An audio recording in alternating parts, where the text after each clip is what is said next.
இரண்டாவது காரியம், லேவி கோத்திரம் இல்லாமல் யூதா கோத்திர இயேசு போல நாம் எல்லாருமே ஆசாரியர்களாயிருக்கிறோம்.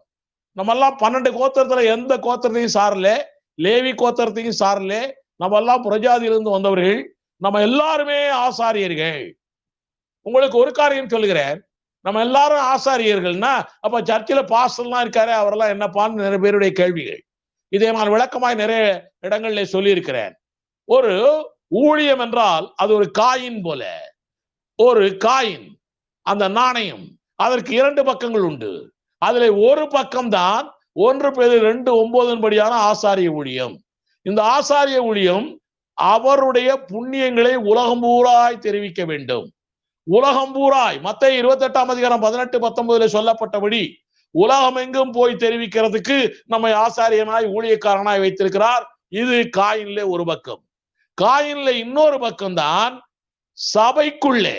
எபேசியர் 4:13 அப்போஸ்தலனாகவும் தீர்க்கதரிசியாகவும் சுவிசேஷகனாகவும் மேய்ப்பனாகவும் போதகனாகவும் மாற்றியிருக்கிறார். இது 5. இந்த 5 விதமான ஊழியம் சபைக்குள்ளே வைத்திருக்கிறார். சபைக்கு வெளியே ஆசாரியனாய் ஊழியம் செய்கிறவர்கள் சபைக்குள்ளே வந்துவிட்டால் இந்த 5 விதமான ஊழியத்தை செய்கிறவர்கள் கீழே அவர்கள் அமர்ந்து அவர்களுக்கு கீழ்ப்பட்டுதான் இருக்க வேண்டும். இது காயினுடைய 2வது பக்கம். அதனால லேவி கோத்திரம் இல்லாமல் யூதா கோத்திரத்திலே இயேசு கிறிஸ்து ஆசாரியராய் வந்தது போல நாம் எல்லாரும் ஆசாரியர்களாய் இருந்தாலும் சபைக்குள்ளே 5 விதமான ஊழியம் இருக்கிறது, வெளியே நாம் எல்லாரும் ஆசாரியர்களாய் இருக்கிறோம். அடுத்த காரியம், அந்த மெல்கிசதேக் அப்பமும் ரசமும் கொடுத்தான் ஆபிரகாமுக்கு. அப்பமும் ரசமும் கொடுத்தான், நாமும் இப்பொழுது கொடுத்து கொண்டிருக்கிறோம். அப்பமும் ரசமும் கொடுக்கும் பொழுது இயேசு கிறிஸ்துவ மரணத்தை பற்றி யாருக்கும் தெரியவில்லை. இயேசு கிறிஸ்துடைய உயிர்த்தெழுதலை பற்றி தெரியாது. அந்த நேரத்திலேயே அப்பமும் ரசமும் கொடுக்கிறான். அப்படி என்றால் அவனுடைய விசுவாசம் எப்படிப்பட்டதா இருக்க வேண்டும் என்று தெரிந்து கொள்ளுங்கள். வரப்போகிற மேசியாவை பற்றி அவனுக்கு இருந்த விசுவாசத்தை பாருங்கள். இதே விசுவாசத்தை ஆபிரகாமும் ஏற்றுக்கொண்டு ஆபிரகாமும் அப்பமும் ரசமும் அவரும் எடுத்துக் கொள்ளுகிறாரே. ஆதியாகமம் 14:18 எழுதப்பட்டிருக்கிறது. இந்த அப்பமும் ரசமும் இந்த காரியத்தை பவுல் அப்போஸ்தலன் கூட எபிரேயர் 7:1-10 அதை சொல்லாமல் தசோபாகத்தை ஸ்திரப்படுத்தி அடிக்கடி அதிலே சொல்லிக் கொண்டு வருகிறார். அதை பற்றி நான் பிற்பாடு சொல்ல போகிறேன். இந்த மெல்கிசதேக்குக்கு நியாயப்பிரமாணம் கிடையாது, நமக்கும் நியாயப்பிரமாணம் கிடையாது. அடுத்த காரியம், இந்த மெல்கிசதேக் ஆபிரகாமிடத்திலே தசோபாகம் பெற்றான். பிரதான ஊழியனாகிய பிரதான மேய்ப்பராகிய ஆண்டவராகிய இயேசு கிறிஸ்துவால் சபையிலே 5 விதமான ஊழியத்தை பெற்றிருக்கிற மேய்ப்பர்கள் அதே போல விசுவாசிகளிடம் தசோபாகம் பெற்றாக வேண்டும். அப்படியே ஊழியர்கள் தசோபாகம் பெற வேண்டும், விசுவாசிகள் தசோபாகம் கொடுக்க வேண்டும். இதுதான் மெல்கிசதேக்கின் ஊழியம். இதைத்தான் அதிகமாக எபிரேயர் 7:1-10 பவுல் அப்போஸ்தலன் எழுதுகிறார். எபிரேயர் 7:4 ஒரு வசனத்தை மாத்திரம் வாசிக்கிறேன். கோத்திர தலைவனாகிய ஆபிரகாம் முதலாய் கொள்ளையிடப்பட்ட பொருட்களில் இவனுக்கு தசோபாகம் கொடுத்தான். ஆமென். ஆக தசோபாகம் கொடுக்கிறது என்பது அவங்க ஆவியிலே எழுதப்பட்டிருக்கிறது. பொய் சொல்லக்கூடாது, திருடக்கூடாது என்பது எப்படி நம்முடைய ஆவியிலே எழுதப்பட்டிருக்கிறதோ, 10 கற்பனை கொடுக்கப்படாததுக்கு முன்னாலேயே நம்முடைய ஆவியிலே எப்படி எழுதப்பட்டிருக்கிறதோ, யோசேப்புக்கு எப்படி எழுதப்பட்டு அந்த ராணி பக்கத்திலே தேவனுக்கு விரோதமாய் நான் எப்படி இந்த பாவத்தை செய்வேன் என்று சொன்னானோ, அதே போல நம்முடைய ஆவியிலே தசோபாகம் கொடுக்க வேண்டும் என்பது பற்றி எழுதப்பட்டிருக்கிறது. அது அப்படியே ஆபிரகாம் செய்தான். அதை அப்படியே மெல்கிசதேக் ஏற்றுக்கொண்டான். மெல்கிசதேக்கின் முறைமையின்படி மேய்ப்பர்களாய் சபையிலே இருக்கிறவர்கள் ஆபிரகாம் போன்ற விசுவாசிகளிடம் கண்டிப்பாய் வாங்க வேண்டும். ஆபிரகாமுடைய மாம்ச பிரகாரமான விசுவாசிகளுக்கு, மாம்ச பிரகாரம் 12 கோத்திரத்தாருக்கு அது நியாயப்பிரமாணத்திலே கொடுக்கப்பட்டிருக்கிறது. ஆவிக்குரிய சந்ததியாகிய நமக்கும் அது தொடர்கிறது. ஆவிக்குரிய சந்ததிக்கும் ஆசீர்வாதம் உண்டு என்றால் மாம்ச பிரகாரமான சந்ததிக்கும் ஆசீர்வாதம் உண்டு என்றால் தசமபாகம் கொடுக்கிறதும் 2 சந்ததிக்கும் ஒன்றாய்த்தான் இருக்கிறது. ஒரு காரியம் உங்களுக்கு சொல்லுகிறேன், இயேசுவும் அப்பமும் ரசமும் கொடுக்க வேண்டும் என்று சொல்லிவிட்டு போனார். அன்றைக்கு மெல்கிசேதேக்கு அப்பம் ரசமும் கொடுத்தான், இயேசுவும் சொல்லிவிட்டு போனார். 1 கொரிந்தியர் 11ஆம் அதிகாரம் 23, 25 வசனங்களிலே சொல்லப்பட்டிருக்கிறது. நம்முடைய கர்த்தராகிய இயேசு கிறிஸ்து தாம் காட்டி கொடுக்கப்பட்ட அன்று ராத்திரியிலே அப்பத்தை எடுத்து ஸ்தோத்திரம் பண்ணி அதை பிட்டு நீங்கள் வாங்கி புசியுங்கள், இது உங்களுக்காக பிற்கப்படுகிற என்னுடைய சரீரமாய் இருக்கிறது, என்னை நினைவு கூறும்படி இதை செய்யுங்கள் என்று சொன்னார். அதே போல அன்றைக்கு மெல்கிசேதேக்கு தசமபாகம் வாங்கினான், ஆபிரகாம் கொடுத்தான், இயேசுவும் தசமபாகம் கொடுங்கள் என்று மத்தேயு 23:23 வெளிப்படையாவே சொல்லி இருக்கிறார். நிறைய பேர் கேட்கிறாங்க, இயேசு சொன்னாரா? ஆமாயா சொல்லி இருக்கிறாரு. இந்த மத்தேயு 23:23 சொன்னா அவங்க என்ன சொல்றாங்க, இயேசு பழைய ஏற்பாட்டுல தானேயா சொன்னாரு.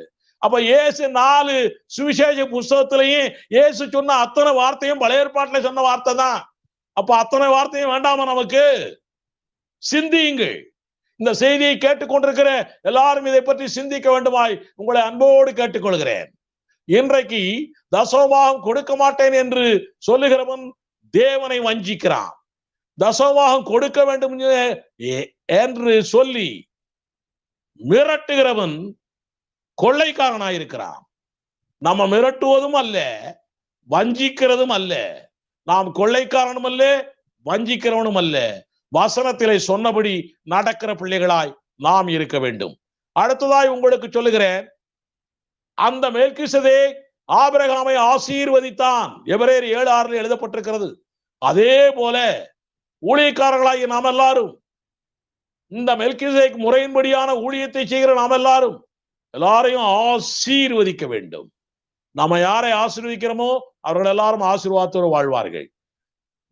அவனை போலவே, அந்த மெல்கிசேதேக்கை போலவே இயேசு கிறிஸ்துவுடைய பிறந்த இறந்த உயிர்த்த நாள் ஒன்றுமே தெரியாதபடியினாலே போப்பு கொண்டு வந்த கிறிஸ்துமஸ், குட் ஃப்ரைடே, ஈஸ்டர் இப்படிப்பட்ட பண்டிகைகளை மெல்கிசேதேக் முறையின்படி ஊழியம் செய்கிறவர்கள் கொண்டாடக்கூடாது, கொண்டாட தேவையில்லை. அப்படி செய்வதுதான் தேவகுமாரனுக்கு ஒப்பான மெல்கிசேதேக்கின் ஊழியமாய் இருக்கிறது. இன்னும் மெல்கிசேதேக்கின் ஊழியத்தை பற்றி ஏராளம் சொல்லிக்கொண்டே போகலாம், நேரம் இல்லை. ஒரே ஒரு காரியத்தை நான் சொல்லிவிட்டு முடிக்க போகிறேன். இந்த மெல்கிசேதேக்கின் முறைமையின்படி ஒரு ஆணை பிறப்பிக்கப்பட்டது சங்கீதம் 110:4 என்று சொன்னேன். அதே ஆணையைத்தான் எபிரேயர் 7ஆம் அதிகாரம் 20ஆம் வசனத்திலே சொல்லப்பட்டிருக்கிறது. அதே ஆணை. அன்றியும் அவர்கள் ஆணை இல்லாமல் ஆசாரியராக்கப்படுகிறார்கள். இவரோ நீர் மெல்கிசேதேக் முறைமையின்படி என்றைக்கும் ஆசாரிக்கிற என்று கர்த்தர் ஆணையிட்டார். கர்த்தருடைய ஆணைப்படி இவர் மெல்கிசேதேக் முறைமையின்படி இயேசு கிறிஸ்து ஆசாரியராய் மாறுகிறார். It is a GO, it is a government order போல ஆணை பிறப்பிக்கப்படுகிறது. அப்படியே இன்னொரு ஆணையும் பிறப்பிக்கப்படுகிறது. ஆதியாகமம் 22ஆம் அதிகாரம் 16 முதல் 18 வசனங்களை வாசித்தால் ஆபிரகாமிடம் ஒரு ஆணை பிறப்பிக்கப்படுகிறது. இந்த ஆணையை பற்றி எபிரேயர் 6ஆம் அதிகாரம் 14ஆம் வசனத்தில் சொல்லப்பட்டிருக்கிறது. அந்த ஆணை என்ன என்று உங்களுக்கு நான் சொல்லுகிறேன், கேளுங்கள். அந்த ஆணை சொல்லுகிறது, நிச்சயமாக நான் உன்னை ஆசீர்வதிக்கவே ஆசீர்வதித்து உன்னை பெருகவே பெருக பண்ணுவேன் என்றார். இது அவர் மேலேயே ஆணையிட்டு இதை ஆபிரகாமுக்கு சொல்லுகிறார். ஆதியாகமம் 22ஆம் அதிகாரத்துல. இது கலாத்தியர் 3ஆம் அதிகாரம் 16ஆம் வசனத்தில் சொல்லப்பட்டிருக்கிறது. ஒரு சந்ததி வரப்போகிறது. அந்த சந்ததி கிறிஸ்துவுக்கு பிற்பாடுதான் இந்த ஆணை 100% எல்லாருக்கும் கிடைக்கும். இந்த ஆணை 100% எல்லாருக்கும் பிரயோஜனப்படும். அதே போல மெல்கிசேதேக் அந்த ஊழியமும் இயேசு கிறிஸ்து வந்து மரித்து உயிர்த்தெழுந்த பிற்பாடுதான், அவர் மெல்கிசேதேக்கின்படி ஆசாரியனாய் மாறின பிற்பாடுதான் அவருடைய சந்ததியாய் வரக்கூடிய நாம் எல்லாரும் மெல்கிசேதேக்கினுடைய ஆசாரிய ஊழியத்துக்காரர்களாய் மாறுகிறோம். ஆக இந்த 2 ஆணைகளும் 2 வெவ்வேறு விதமான விசேஷமான காரியமாய் இருக்கிறது. இதைத்தான் எபிரேயர் 6ஆம் அதிகாரம் 18ஆம் வசனத்தில் எழுதப்பட்டிருக்கிறது. வாசிக்கிறேன், கேளுங்கள். நமக்கு முன் வைக்கப்பட்ட நம்பிக்கையை பற்றி கொள்ளும்படி அடைக்கலமாய் ஓடி வந்த நமக்கு 2 மாறாத விசேஷங்களினால் ஆபிரகாமிடம் சொல்லப்பட்ட ஆசீர்வாதம் ஒன்று, மெல்கிசேதேக் முறைமையை பற்றி சொல்லப்பட்ட ஒன்று 2 மாறாத விசேஷங்களினால் நிறைந்த ஆறுதல் உண்டாகும்படிக்கு எவ்வளவேனும் பொய்யிரையாத தேவன் அப்படி செய்தார். இந்த 2 ஆணையையும் நம்ம வீட்டுல பெரியவர்கள் இருக்கிறது போல, பெரியவர்கள் செய்கிறது போல உயில் போன்று 2 ஆணையும் தேவன் நமக்கு கொடுத்திருக்கிறார். உயில் போன்று. இந்த உயில் எப்போ பிரயோஜனப்படும்? உயில் எழுதினவர் மரித்தால் தான் அந்த உயில் யாருக்கு எழுதப்பட்டதோ அந்த ஆளுக்கு பிரயோஜனமாயிருக்கும். அதே போல இந்த உயிலை எழுதினவர் நம்முடைய ஆண்டவர் தேவகுமாரன். இவர் மரித்த பிற்பாடுதான் இந்த 2 ஆணையுமே பிரயோஜனப்படும் அவருடைய பிள்ளைகளுக்கு. எபிரேயர் 9ஆம் அதிகாரம் 16, 17 வசனங்களை வாசிக்கிறேன். எங்கே மரண சாசனம் உண்டோ உயில், எங்கே உயில் உண்டோ மரண சாசனம் உண்டோ, அங்கே அந்த சாசனத்தை எழுதினவனுடைய மரணமும் உண்டாக வேண்டும். எப்படியெனில் மரணம் உண்டான பின்பே மரண சாசனம் உறுதிப்படும். அதை எழுதினவன் உயிரோடு இருக்கையில் அதற்கு பலன் இல்லை. நமக்கு 2 ஆணையினாலே உயில் கொடுத்த நம்முடைய ஆண்டவராய் இயேசு கிறிஸ்து மரித்த பிற்பாடு அந்த 2 ஆணையும் இந்த புதிய ஏற்பாட்டை கிறிஸ்தவர்களுக்கு வந்து சேர்கிறது. அல்லேலூயா. அப்படி என்றால் ஆபிரகாமுக்கு ஆதியாகமம் 22ஆம் அதிகாரம் 16 முதல் 18 வரை கொடுக்கப்பட்ட அந்த ஆசீர்வாத ஆணை அவர்களுக்கு கிடைக்காதா? இது ஒரு கேள்வி நிறைய பேருக்கு. கிடைக்கும். எப்ப கிடைக்கும்? அப்பவும் உயில் எழுதினவர் மரித்தால் தான்.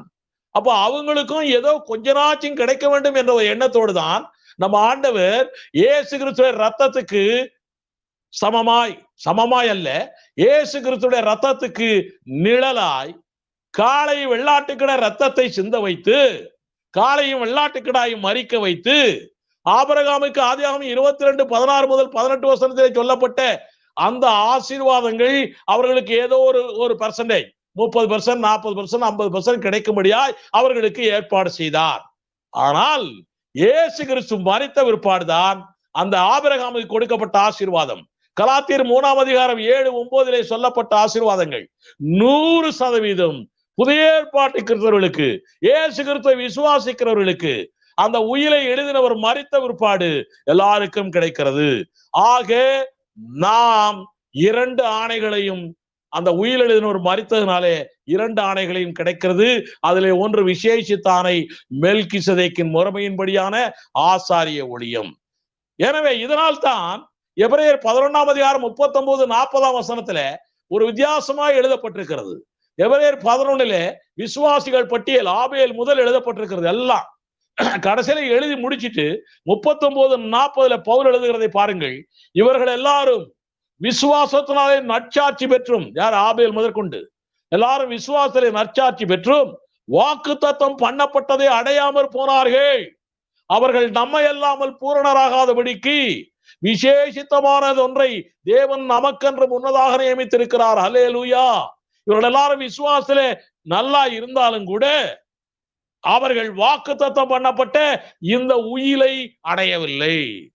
இந்த வாக்குத்தத்தம் பண்ணப்பட்ட உயிலை நம்மை இல்லாமல் பூரணராய் அடைய முடியவில்லை. அவர்கள் காலத்திலே லேவியன் ஒருத்தன் தான் ஆசாரியனா இருக்க முடிஞ்சுச்சு, பூரணமாய் அடைய முடியவில்லை.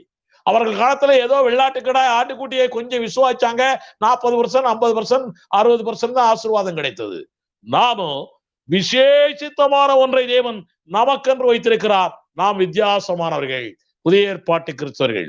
இதனாலே நாம் பூரணமானவர்கள் என்று சொல்கிறோம். இதனாலே பழையவைகள், பழைய முறைமைகள், இதுவரைக்கும் நாம் எப்படியெல்லாம் மெல்கிசேதேக்கை பற்றி நினைத்துக் கொண்டிருந்தோம், இதுவரைக்கும் நாம் எப்படியெல்லாம் காரியங்கள் ஆற்றிக் கொண்டிருந்தோம், இப்படிப்பட்ட பழைய முறைமைகள் பழையவைகளாகவே போகட்டும். புதிய காரியங்களை இன்றைக்கு ஆவியானவர் சொல்லிக் கொடுத்திருக்கிறார். இந்த புதிய காரியங்களை அப்படியே நம்முடைய இதயத்திலே வைத்துக் கொள்வோம். இனி மெல்கிசேதேக்கின் முறைமையின்படியே நாம் எல்லாரும் ஊழியம் செய்வோம். இதுதான் அவர் கொடுத்த ஊழியத்தினுடைய, அவர் கொடுத்த உயிலுடைய காரியமாயிருக்கிறது. இனி மெல்கிசேதேக்கின் ஊழியத்தின்படியே ஊழியம் செய்வோம். இயேசுவின் வருகையிலே நாம் சேர்ந்து கொள்வோம். இயேசு சீக்கிரம் வருகிறார். அல்லேலூயா. ஆமென்.